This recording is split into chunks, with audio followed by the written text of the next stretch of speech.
Good evening, everyone. Welcome to my weekly Node-RED development live stream.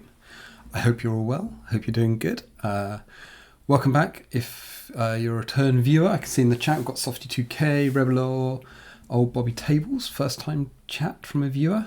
Good to have you all with us. So it's going to be an hour and a bit of Node-RED core development.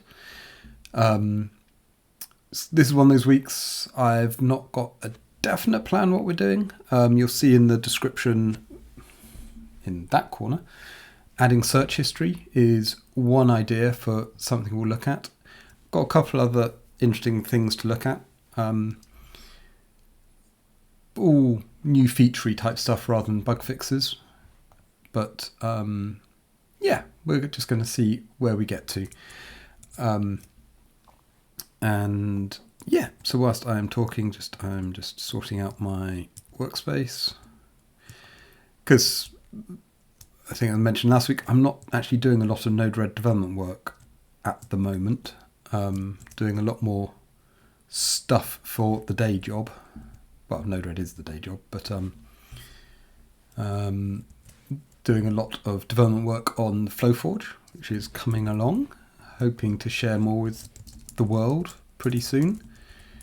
But I'm going to keep saying pretty soon because it's always just pretty soon.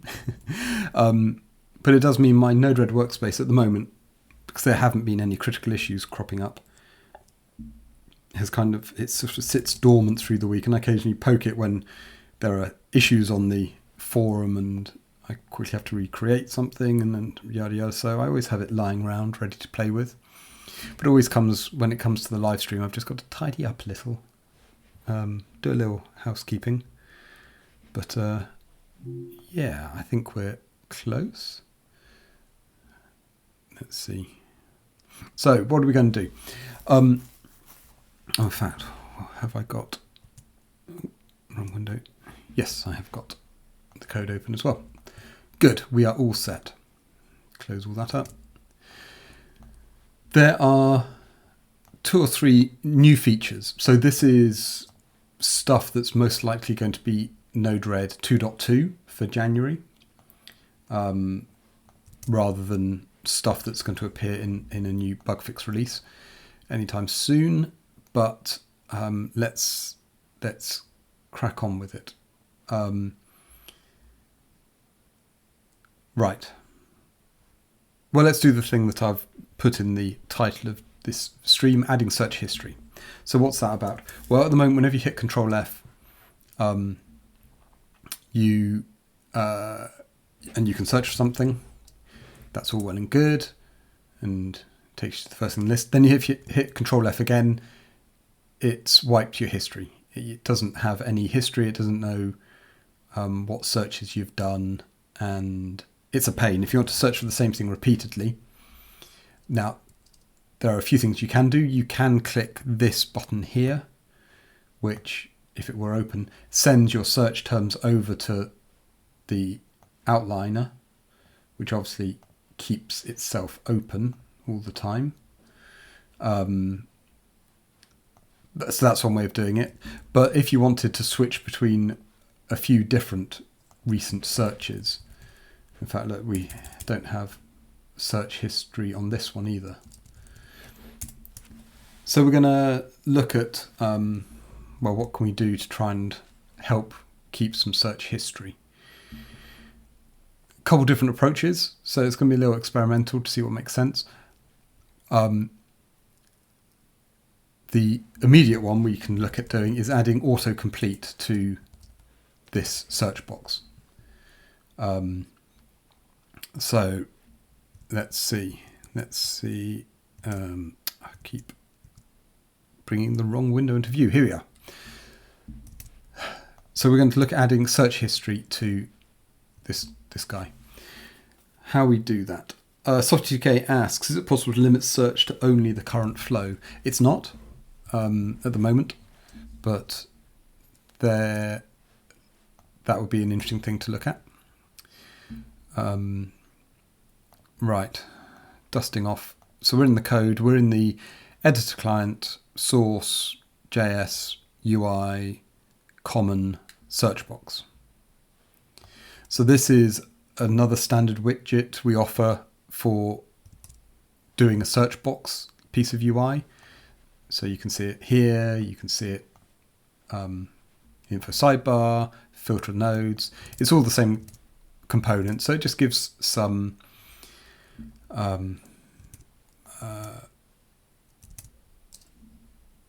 words fail me. Yeah, a consistent UI. Now, what we're thinking of is adding autocomplete support to this box.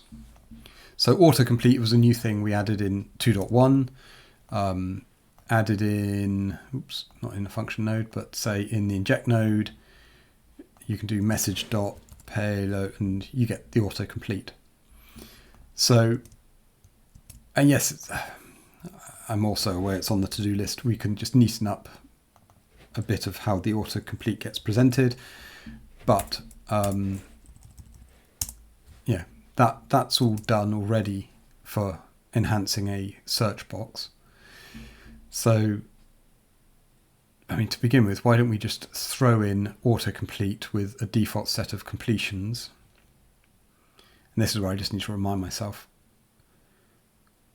how to do it.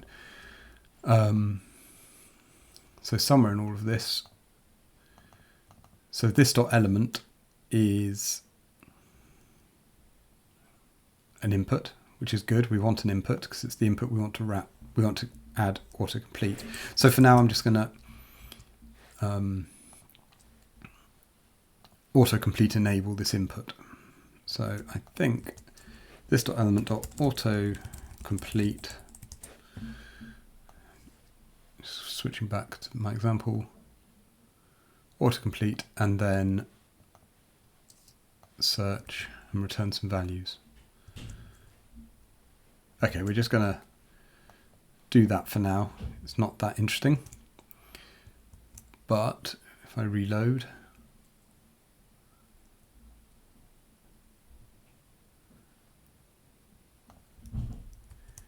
find,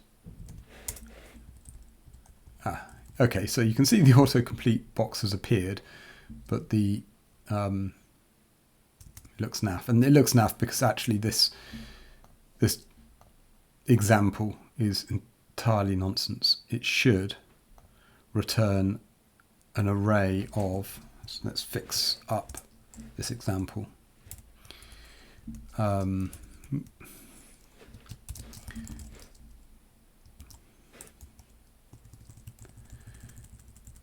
Yeah, it should return an array of objects rather than just an array of strings. Now, this could be improved, no doubt, but this is what we've got at the moment.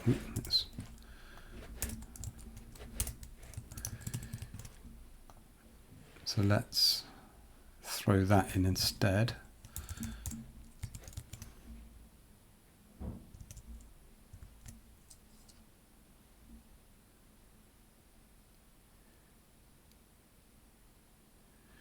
It's all a bit slow. Why is it a bit slow?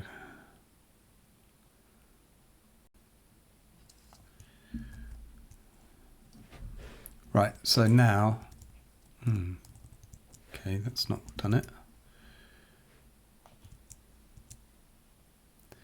Right, one sec.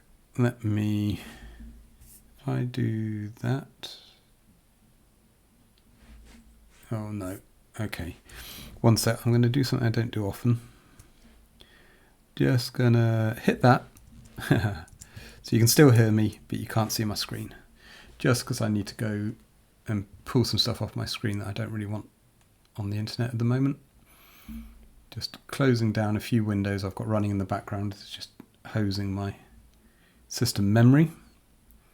So we'll be back in a sec, don't worry. I think I've got, there we are. Ooh, now I've lost the window and we're back. Right.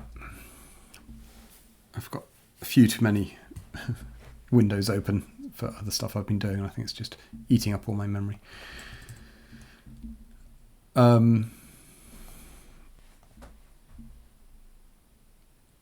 Yeah, okay, so it looks like I've got to provide the label as well as the value.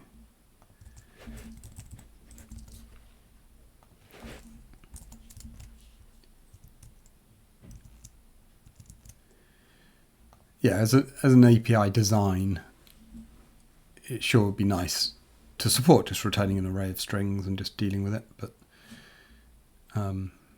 you can't. There we are. So there we are. Is my stream unhappy? It looks like, well, it's hard to tell from my side. Let me know what it's like. It might just be a bandwidth issue, which I can't do a lot about.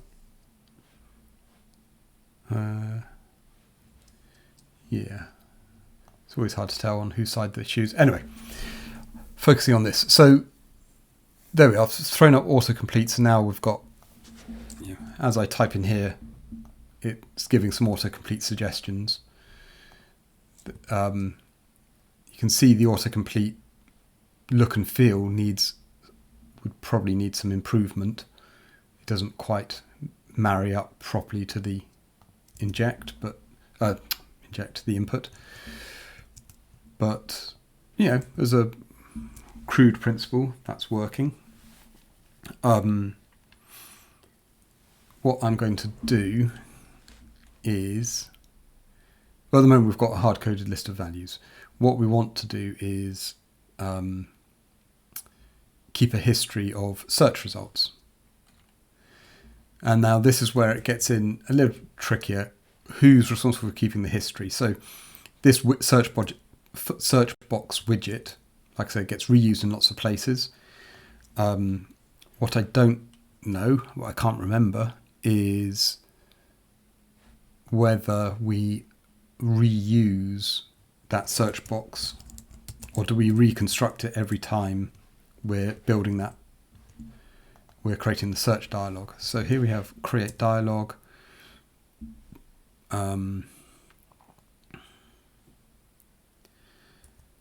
No, it looks like create dialog. So it looks like we only initialize the search dialog once and then it gets reused. So that's interesting. So that means we could actually store some state inside the search box.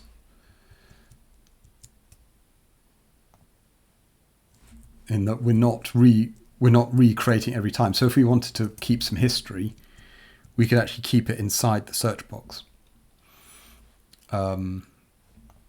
Let's see what that would look like. And what do we actually want to search?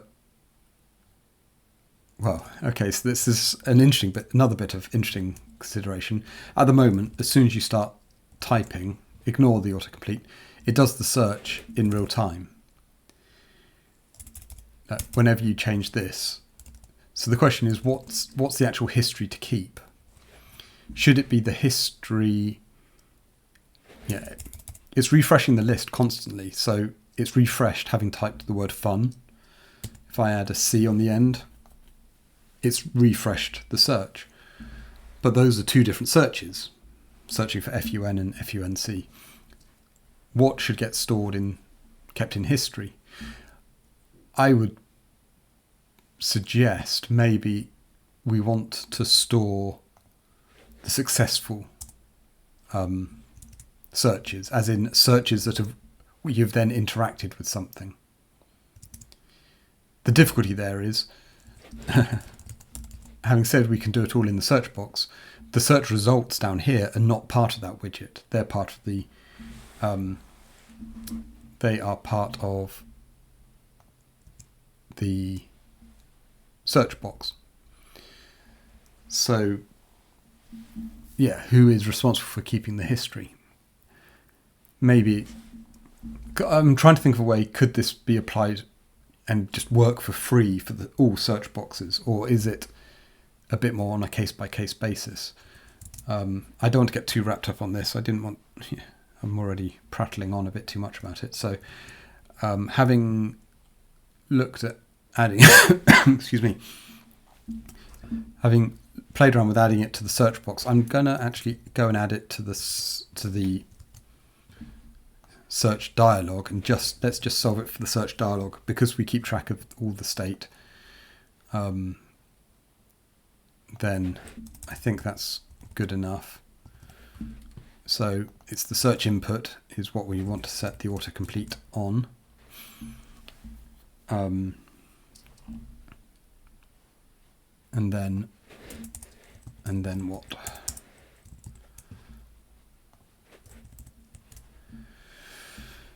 Well, what we want to do is keep some history. So let's scan through.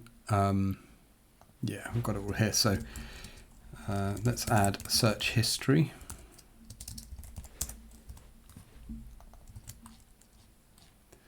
Then somewhere in here we must have whatever happens to action a search result. Here, reveal. Is reveal the function that gets called? I think it is, you know.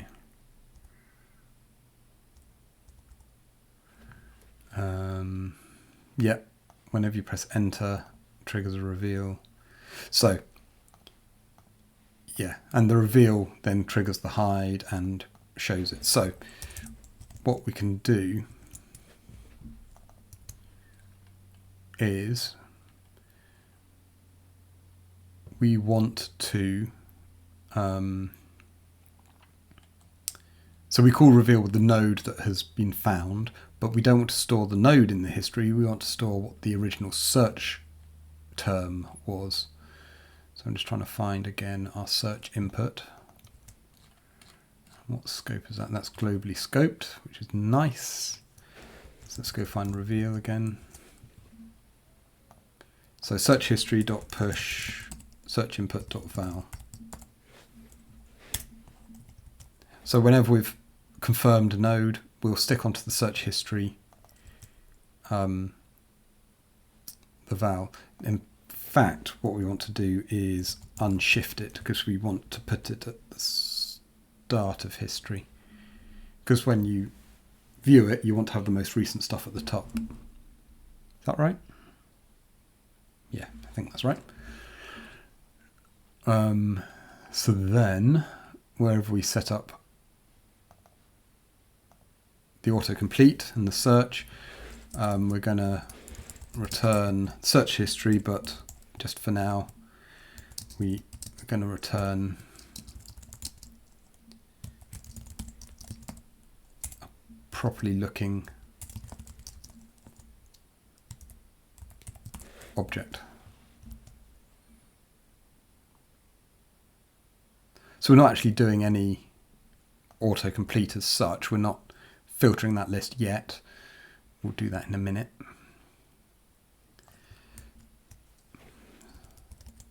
So function, we select that node, but now when I start typing there, you can see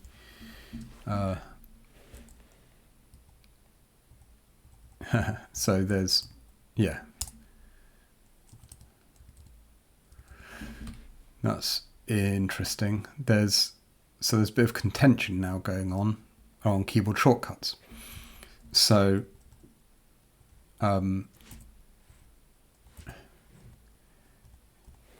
yeah,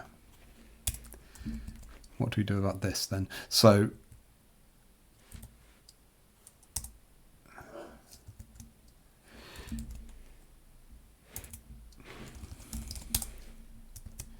you can see each time, ooh, okay, why did that?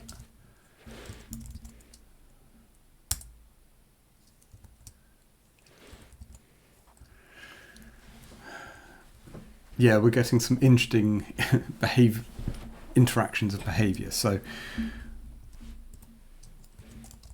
at this point,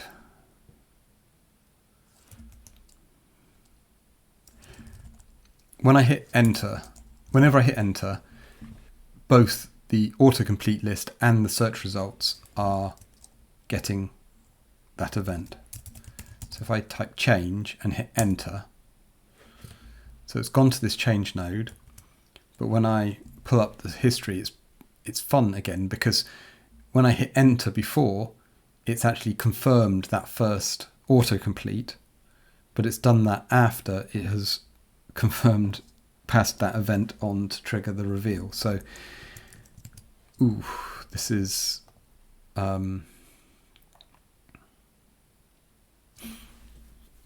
is tricksy, because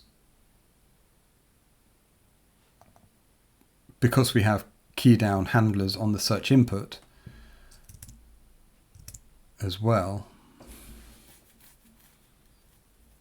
Okay, let's see what this behavior feels like when we're actually doing some proper searching. So as in when the autocomplete is being useful. So what we want to do, so we've searched, we've got we've got value typed in.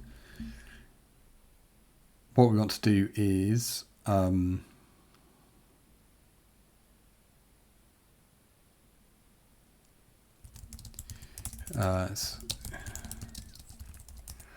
are going to do search history. We're going to iterate over the search history.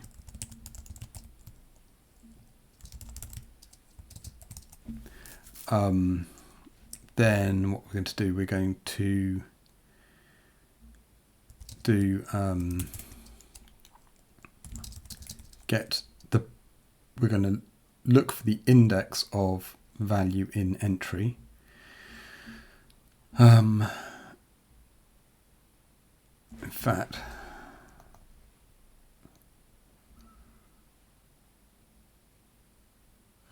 sorry, we are going to lowercase it, just so we can not worry about case sensitivity for search history entries. And we're going to lowercase whatever the user has typed, so we can be consistent. We're going to, for every search history entry, we're going to look for the index of the term that's being searched for. And if I is greater than -1, i.e. it's been found, then results.push. This is where we construct our label, but we also set the I property to its index. Then we do results.sort, because we want to have the most specific stuff first. So we return a.i minus b.i. That might be the wrong way around, but we'll see. And then once we've done all that, we return results. Yeah, super simple search.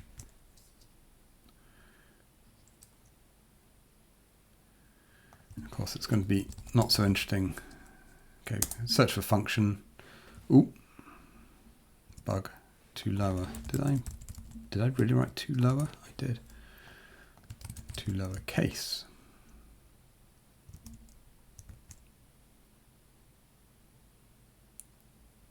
Okay, so now we search for function.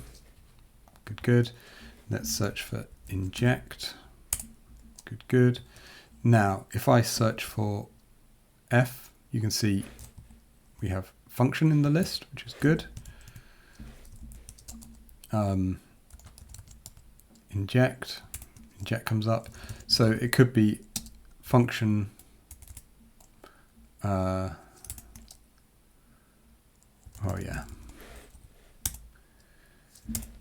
but let's say we search for payload times 2. So now if I search for load,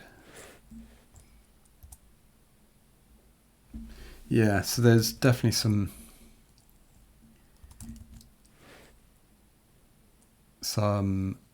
event handling ordering challenges here. So when I hit enter, it wants to both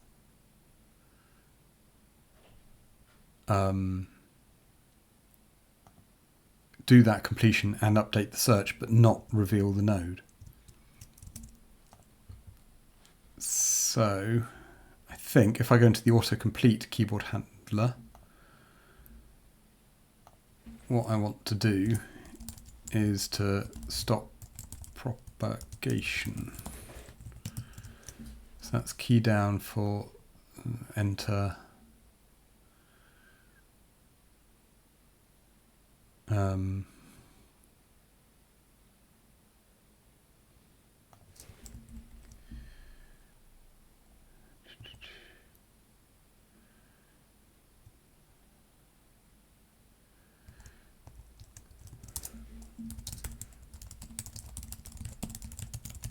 Then only if the completion menu is shown, we want to stop it propagating that.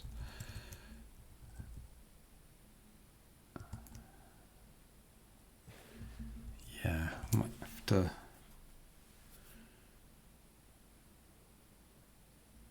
No, we don't want to do it for delete, otherwise you won't be able to delete in the box.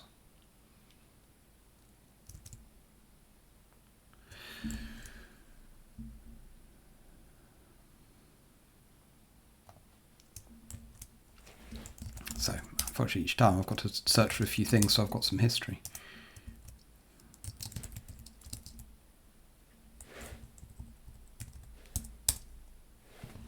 Right.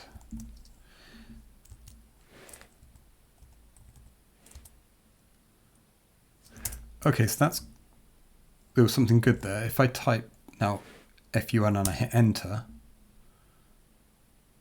okay, I said there was something good, but that wasn't good. That didn't do what I thought. If I type FUN,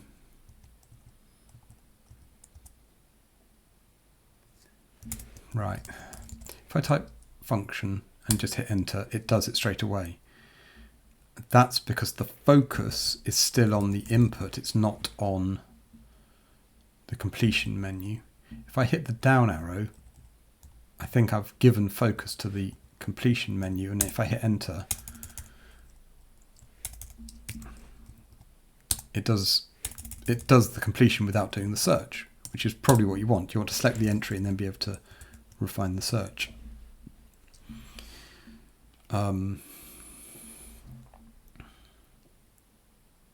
Is that right? Oh, this is turning into one of those event ordering nightmares that makes for a dull stream as I try and make sure I get all the events in the right order. Now teach me for thinking this is a quick and easy one to knock off on the stream, but let's look at where else we've got. So this is on the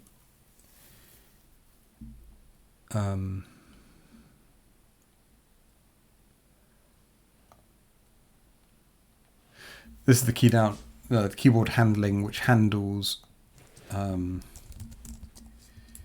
if I do something without change history, the fact that I can use my keyboard to change what's selected. That happens by virtue of this key down handler. But what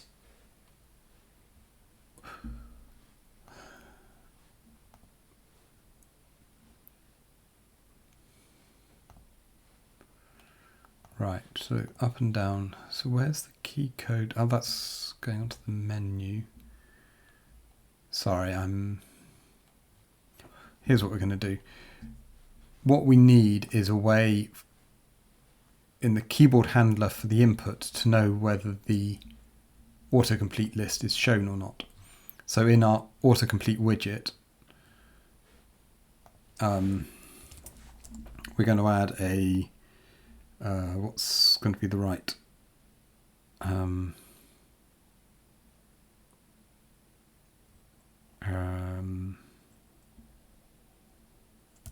is shown. Yeah, I'm reserving the right to change that function name before we publish this as an API, but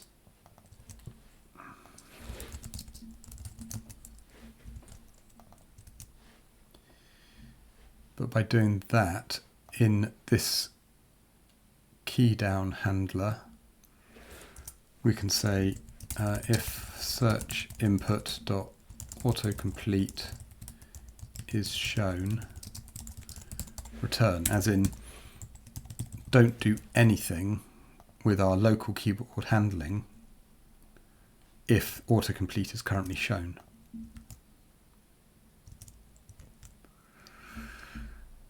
Let's see, how does that feel?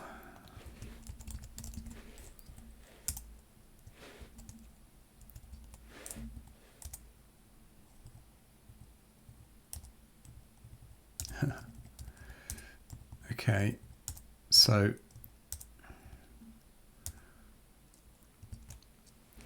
it's hard to describe what I'm hitting on the keyboard because I haven't got like screen keys to show you what I'm hitting. But if I type FUN and then if I hit the down arrow, hopefully you can see now we're not selecting things in the background. We are selecting things from the autocomplete list. And if I hit enter, it doesn't do a search. It has just entered, done the completion. If I now hit the down arrow, because right at that exact point in time when I hit the down arrow, because the completion menu wasn't shown, our local keyboard handling has kicked in and we've changed our selection. You can see it's gone yellow below. But that keyboard handling has triggered the typed input to appear, which probably isn't what you want.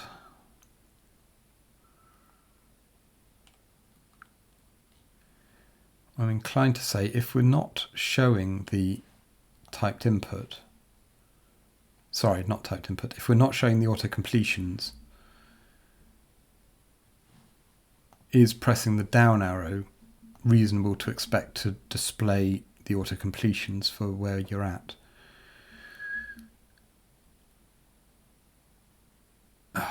Man. Right. What I'm going to do is, so we've already got logic here that if we don't refresh the list, if the completion menu is not shown for delete and backspace, I think what I want, oops, it's not a whole bunch of typos. If I add 40, which is down, and 38, which is up,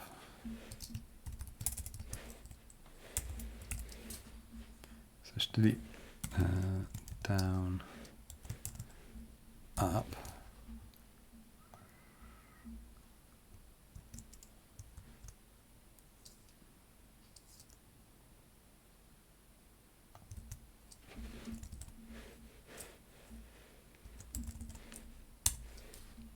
okay, so that worked. If I type FUN, so down arrow to select function, and down arrow at this point lets me navigate the list. Okay, that's working.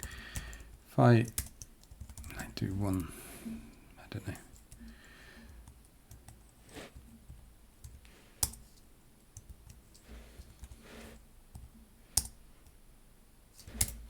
I think this is working. I think this is feeling reasonably natural.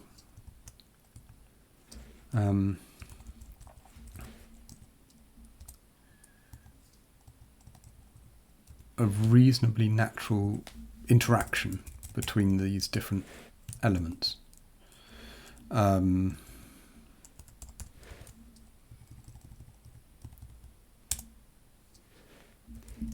It's so hard to tell.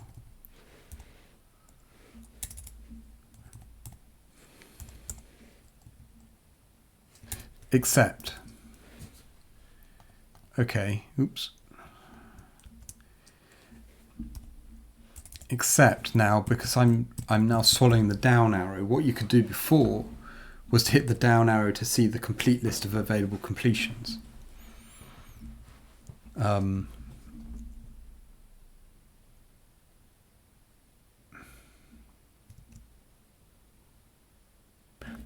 So.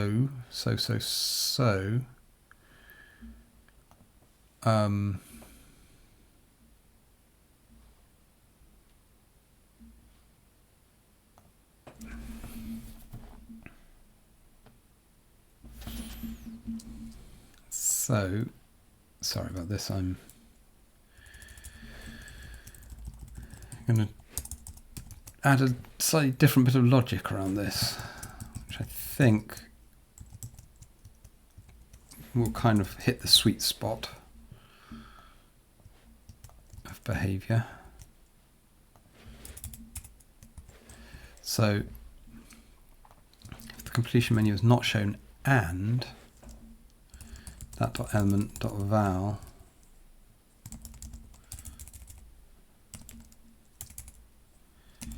trim, why not? It's not equal to. Is that right? So basically I'm saying, what am I saying?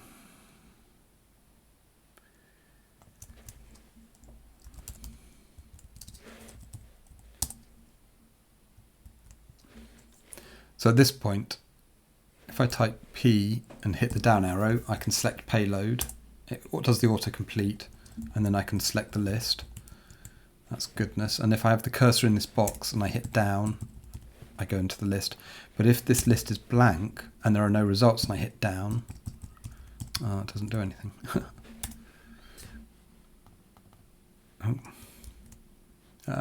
Too many clicks. Too many clicks. Right.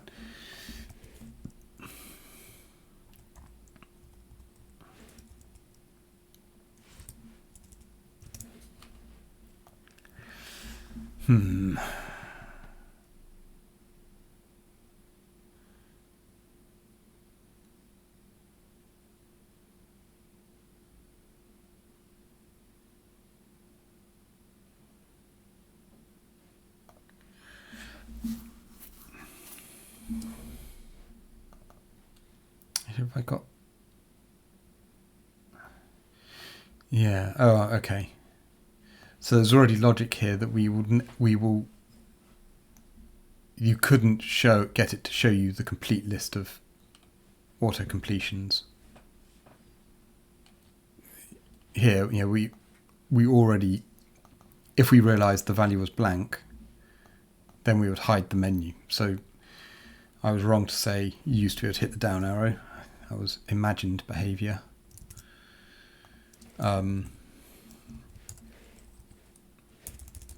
So, and then, yeah, so it's, the keyboard interaction is getting a bit funky now, so that if I hit down, the focus is no longer on the input. In fact, this is going to apply just the same to the message property stuff. So at this point, when I'm navigating this menu, it's the keyboard focus is no longer on the input. So all I can do at this point is hit escape to close the completion dialog, or hit enter to confirm a current selection.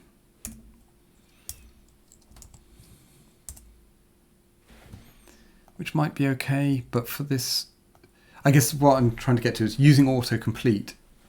Is it just the 40 minutes in, is that entirely the wrong solution to this problem? Because autocomplete is fine, but you can't just click from a history list. You've got to at least type the first letter of the history to see it, get it into the list to then bring it up. So yeah, I think autocomplete's entirely the wrong approach.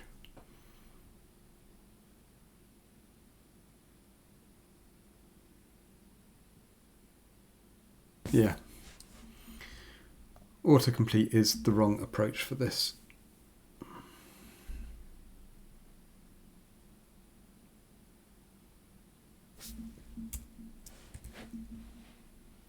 How about that? Autocomplete is the wrong solution for this entirely. It just doesn't feel right.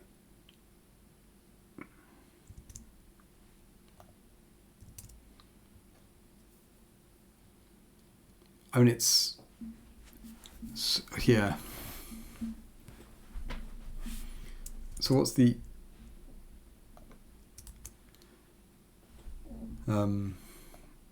what would be the right UI for this? What does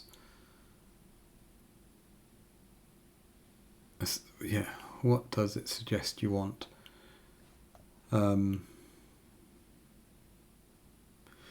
So Bobby Tables in chat says, what about showing the autocomplete list when you open search? Yeah, so having a list of recent searches, rather than say no matches found, having this actually list out your recent searches is probably far more useful.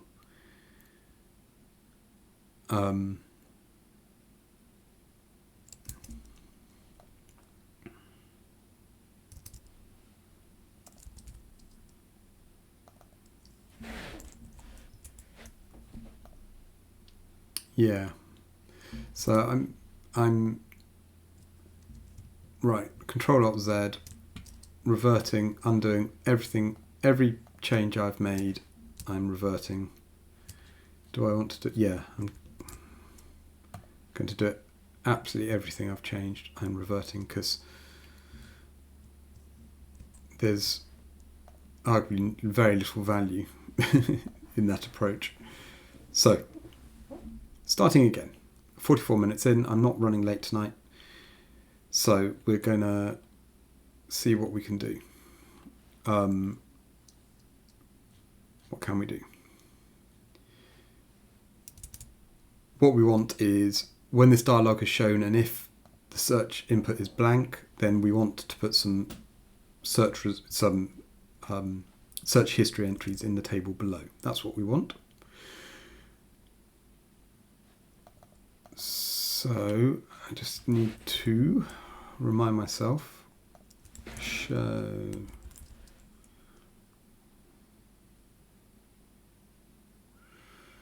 hey Steve, we were pressing an F key if 3 usually find goes to next item. Is that something worth considering? Yeah, what was it? Control G or something is the normal, far more accessible shortcut than the function keys for a Mac user. It's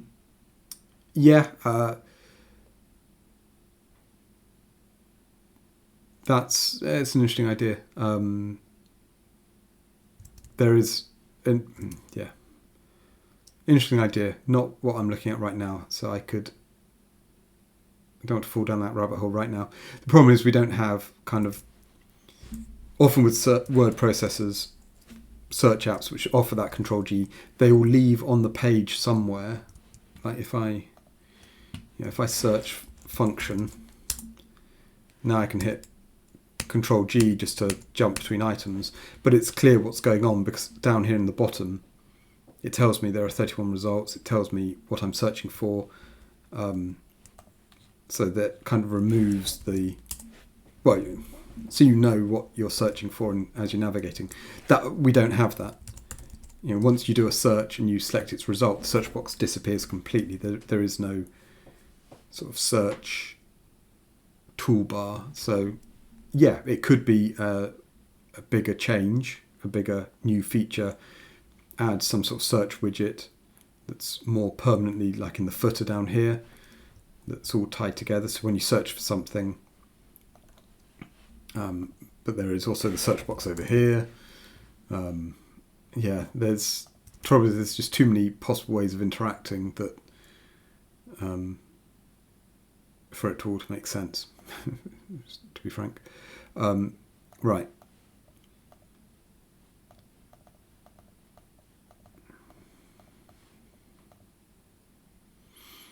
So this is where we show the search box. We pass in v, which is the value to start it with, because it's possible to precede the search with a search term.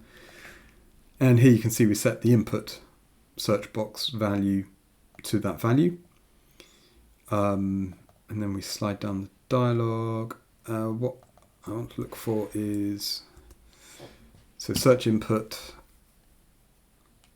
where are all our event handlers on search input. So here, change. So here's where, whenever the search input value gets changed, we call this change function. I'm just going to console.log this.val.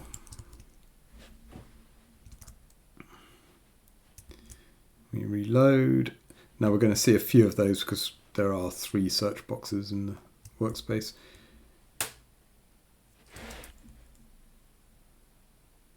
Okay, that's interesting. So if I search, is that? Ooh, that is interesting. Right, clean slate. If I hit Control F, notice the results are empty.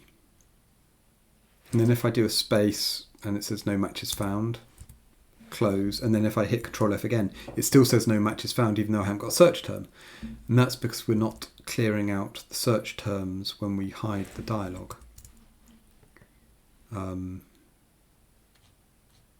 Yeah. So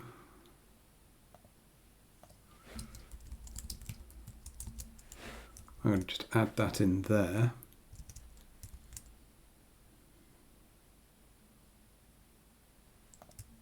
So search, it's blank, search for garbage, no matches found, search again, and now it's blank again. Okay, so we've fixed up. That was a little buglet to fix. But, well, the main point is when we open it up, this change event isn't getting triggered.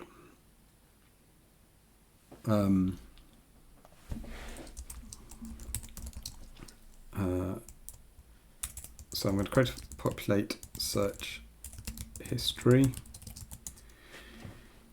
What I'm going to put in here is if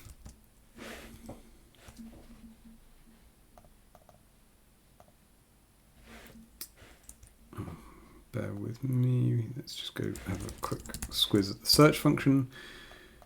Val, do we do any short circuiting if it's empty? No, if it's empty, we just return nothing.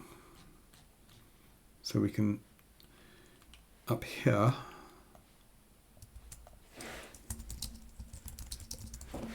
let's grab it, and then say if value equals the empty string, then we're going to call populate search history return. So rather than do effectively a no-op search, we're going to call our populate search history, and what populate search history is going to do is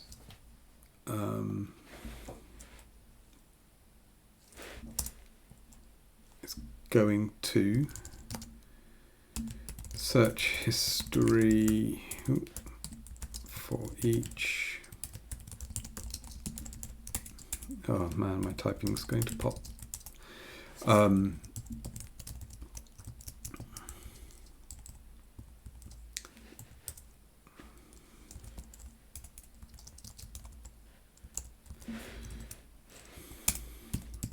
We're going to add an item, but we're going to, crucially, to differentiate it from the search results, we're going to set history to true.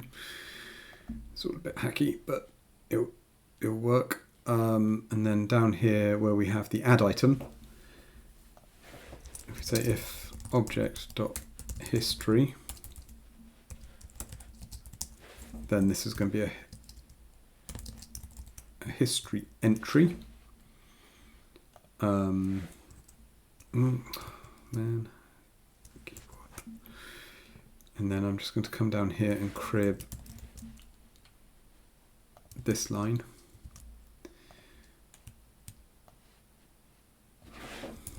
Object of value.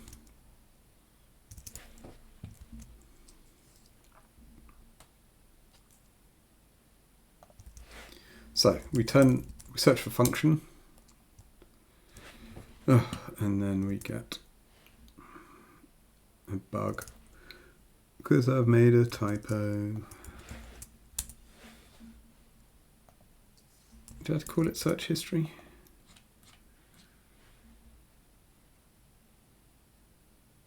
Oh no, I undid all changes, including keeping a history of my searches.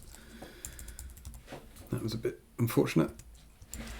So let's just put all that back in. It was in the reveal function. We unshift search input dot val.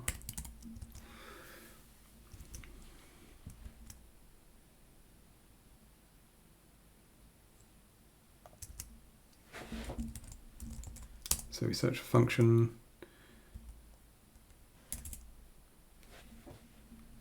And there we have function. It's a bit hokey.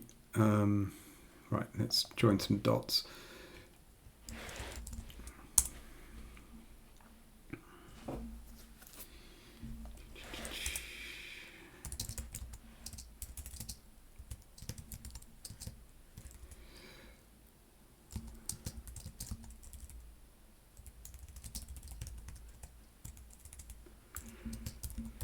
Oh, fingers are tired. Right.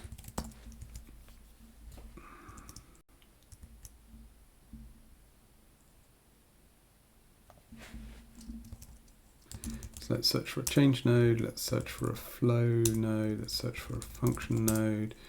Search for payload. So you can see we're starting to get those history entries.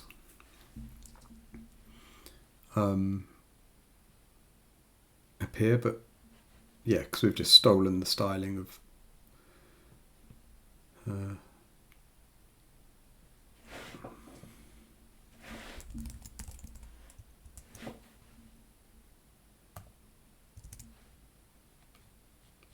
we've stolen styling, but that's fine. What we're going to do now is make them clickable. There's no point just listing them. We actually want to be able to interact with them.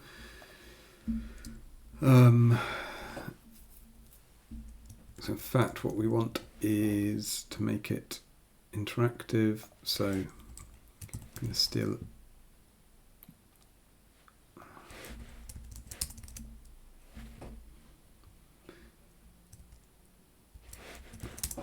make the div, make it a search result, make it a class, a tag.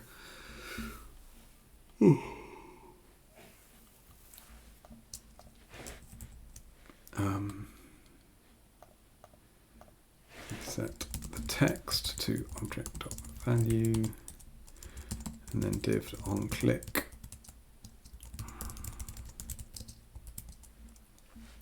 We're going to do search box dot, is it search box? Show search input dot search box value v.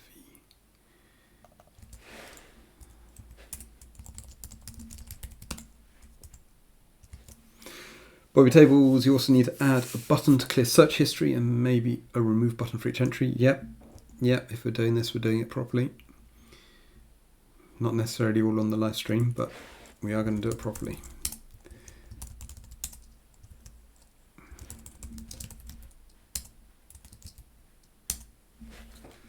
Right, so there we have some change entries. Now I can hover over them. In fact, I can keyboard select them, function.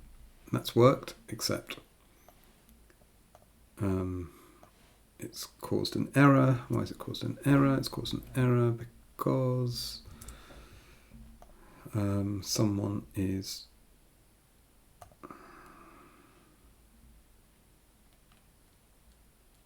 Right.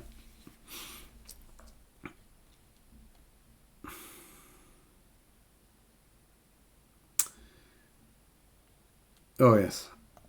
That's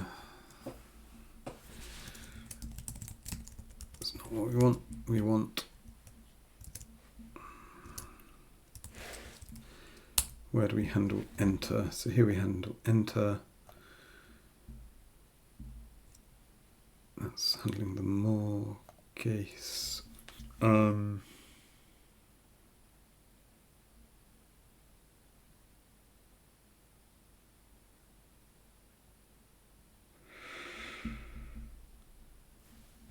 What are we doing? So children, if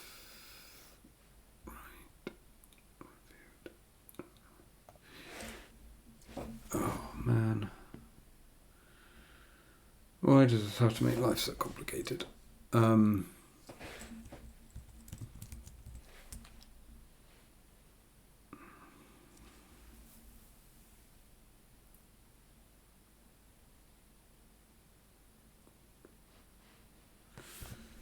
So this is the handling for when you hit enter, and it's looking at what actual UI element has been selected, and it's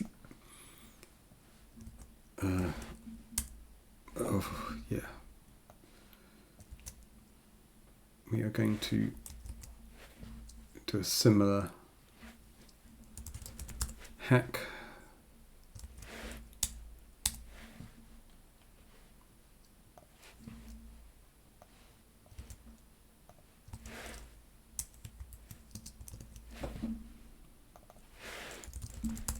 So if you've selected one,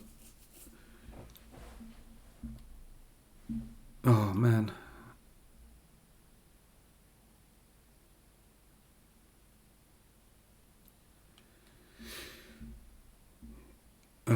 Sorry, I'm all over the shop at the moment. Oh,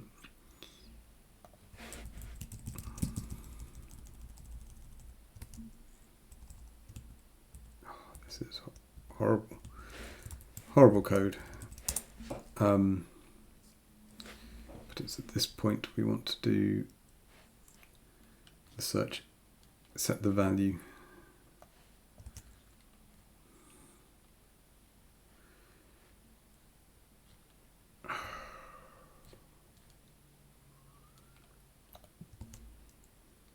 Is this where it was? Yeah. And then I've just realised I deleted the click handling. We still need the click handling. This was extra handling we needed to handle hitting the keyboard. So back down here,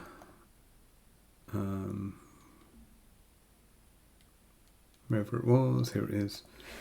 Having deleted it, I'm just going to rewrite it.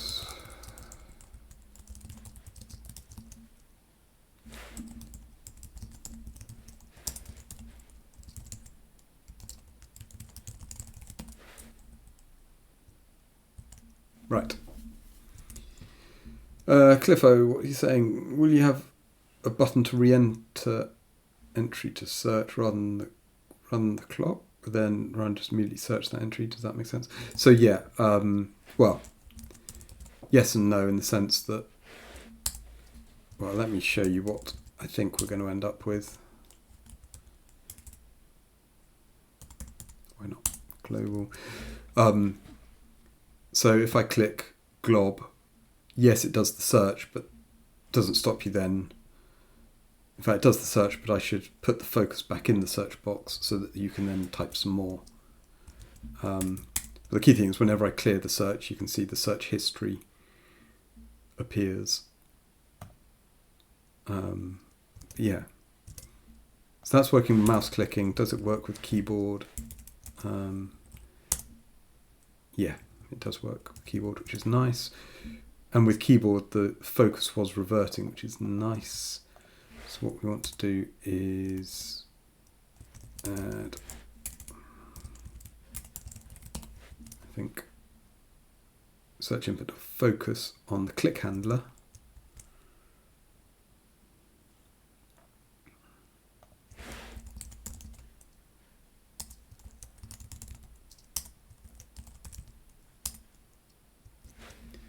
So now when I click change, yeah, you can carry on typing. Cool. So there's more to do. There's absolutely more to do. There's, as I say, add a button to remove search history. I think there needs to be a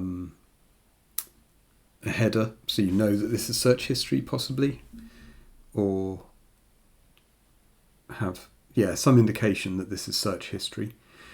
There's, if you search for the same thing twice, it shows up twice. And a clear search history. Yeah, the sort of the standard set of options somehow, somewhere. But what I'm going to do at the moment is, if I search the same thing repeatedly, it's just going to fill the history, which isn't so nice. So what we're going to do is, rather than just here, no, we unshift it, didn't we?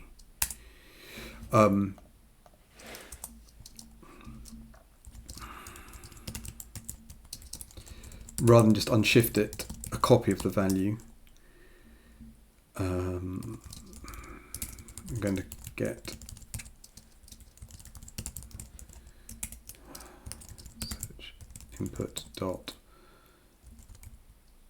Oh, hold on, no. I've gone completely blank on array.index off. Yeah, of course. Oh, it's one of those days. We are going to search our existing search history, and then if it's there, we are going to do search history dot splice existing index. Oh, yeah, definitely a quick lookup of what's the right order of splice.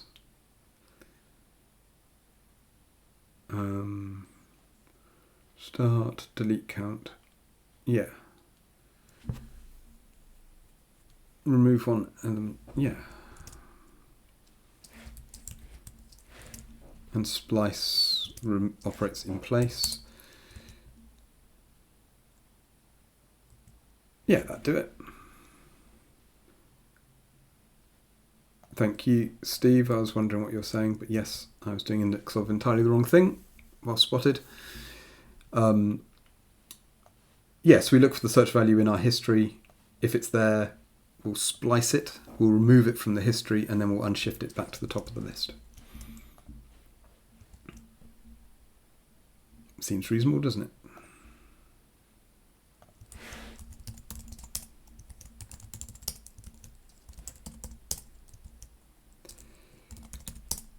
Okay, so if I search for change again, no, if I search for, change, change is now top of the list. Interestingly, if I search for Chan, we'll get, and funk, obviously those are different, they are different searches. So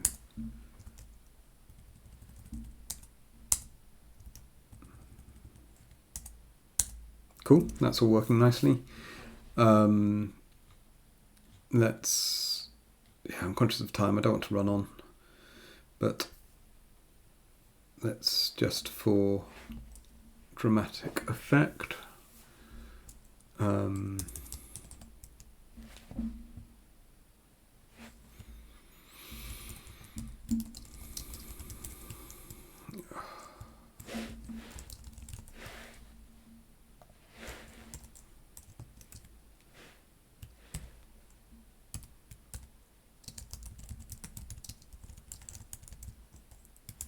no, we don't use the trash, we use the cross.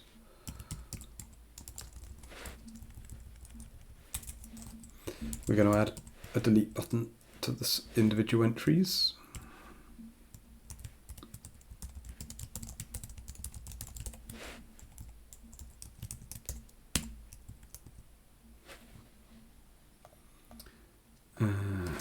set the class to red. Oh,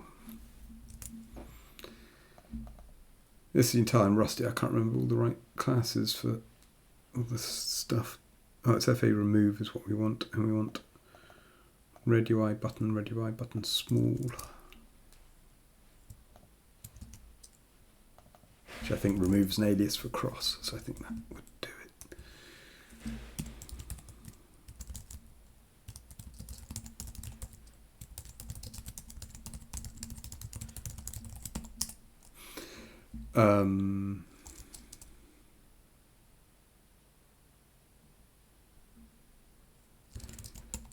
So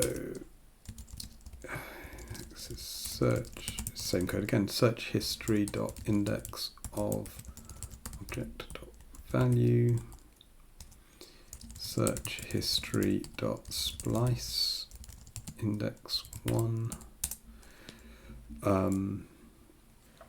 Then we want to remove the entry from the list, so we can do search results dot editable list dot remove item object. Let's see.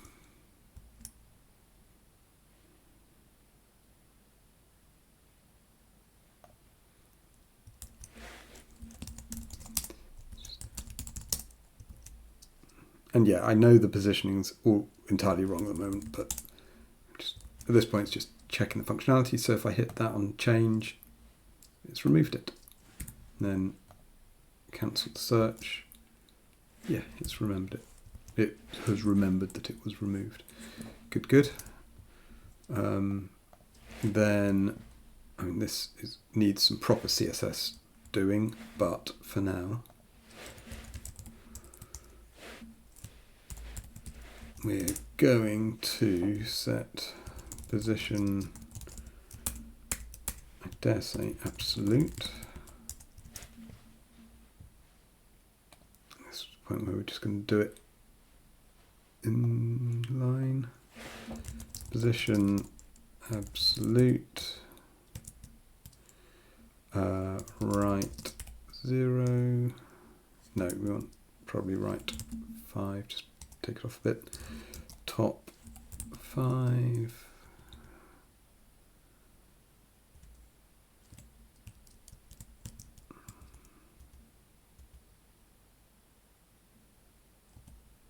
There we are.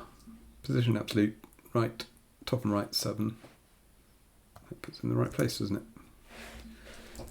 Top.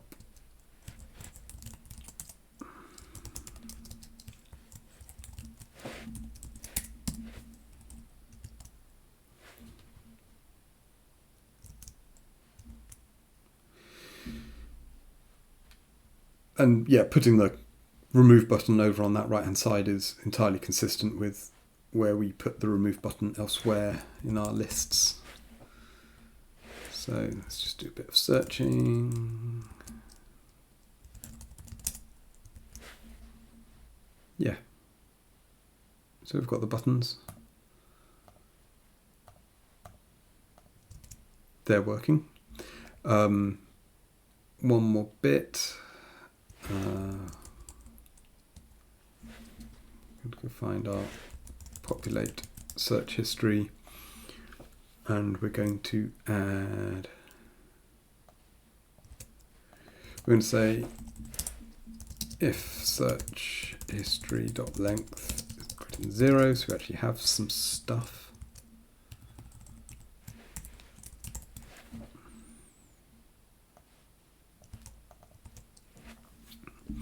We're going to add a history header. Yeah, well, that's what we're going to do. We're going to add a history header. So back down here, when we're dealing with adding the different items to our list, we're going to say if object.history header,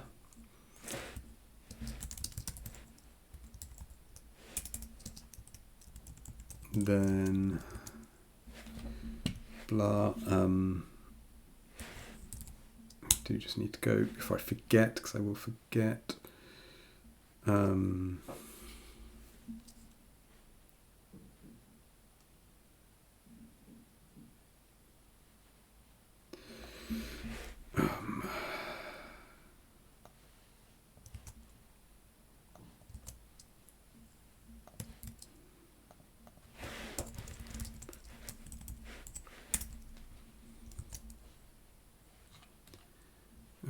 history header.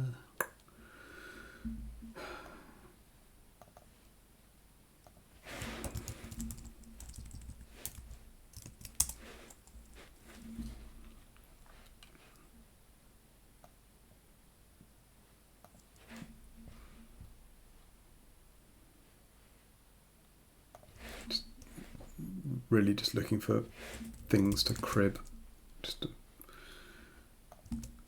It's easier to crib, and then we need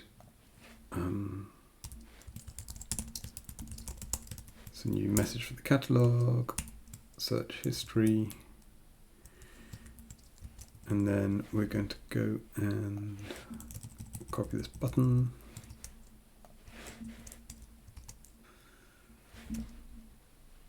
And rather than just the X, we're going to call it clear, and if that gets clicked, we're going to set search history back to an empty array. Remove all those, and we're going to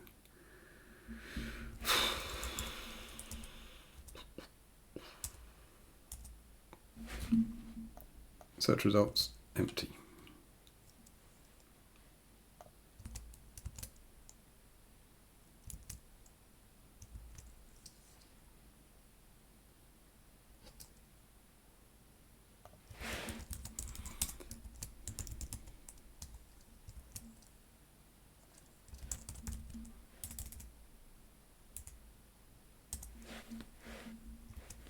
Okay, so now we've got a header, we've got the clear button. I mean, yeah, I'm going to work on the CSS styling, but I'm not going to do it now. I'm last throws.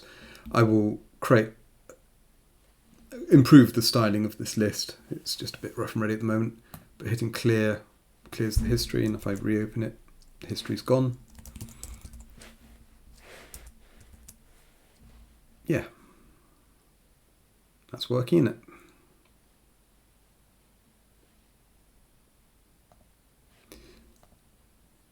Now, the downside with this approach, the reason I went to the autocomplete approach was it would be nice to have search, sort of a autocomplete of history of values automatically in all our search boxes for free.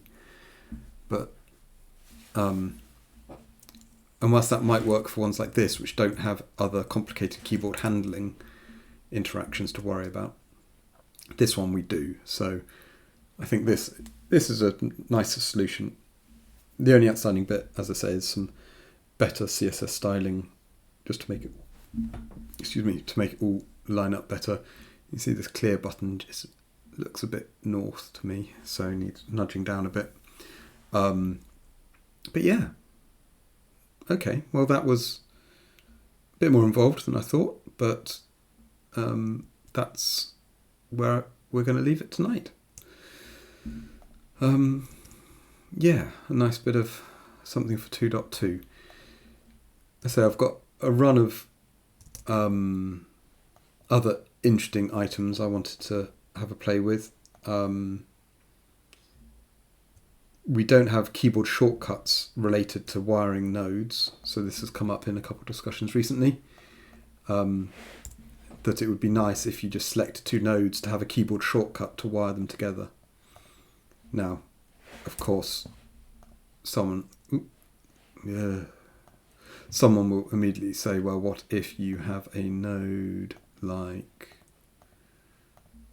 Yeah, and I'm demonstrating very well another thing that's annoying me with one of our new features.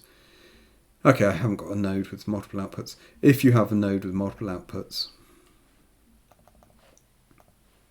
and if you add a debug node, and if you have those two nodes selected and you hit that keyboard shortcut, well, which ports should get wired? There's always going to be edge cases, but I think... and also, what if you had... even if it's a node here with a single, not zero, single output, if I were to select all those nodes,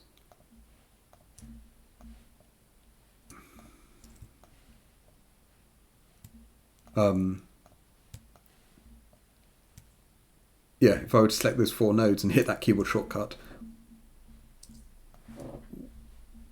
is there a way to sensibly determine that's what it should do? But that's for another day. I might save that for next week. That's another thing. Something else that I want to do is a keyboard shortcut, and it's probably going to be Control click with the drag, which at the moment Control click brings up the quick search dialog, but I want to be able to, with a keyboard shortcut, cut these wires. To delete a wire, rather than have to click it then hit delete. It would be neat just to be able to, just to be able to drag through those wires, and every wire you cut through deletes the wire. That's going to be a fun one to do, but not for tonight. And there's some other, there's always stuff. There's always more stuff, but that's where we're going to leave it. Search history. Hope that was interesting. Bit of a ramble, bit of a detour with autocomplete, which turned out to be a red herring. Watch this space. Give us a shout as ever if there's stuff you're interested in seeing more of. I will be back next Monday. Usual schedule, 8 p.m. Do like and subscribe if you're watching on YouTube. Although according to the stats, whilst the replays on YouTube do get a lot of views, the average view time is only about 20 minutes. So I suspect there's a lot of fast forwarding if people are watching on YouTube, which is the benefit of watching the replay. You can skip through my rambles. Excellent, guys. Well, thanks for joining. Thanks for everyone saying hi in the chat. Have a good week, and I will be back next Monday. Until then, good night.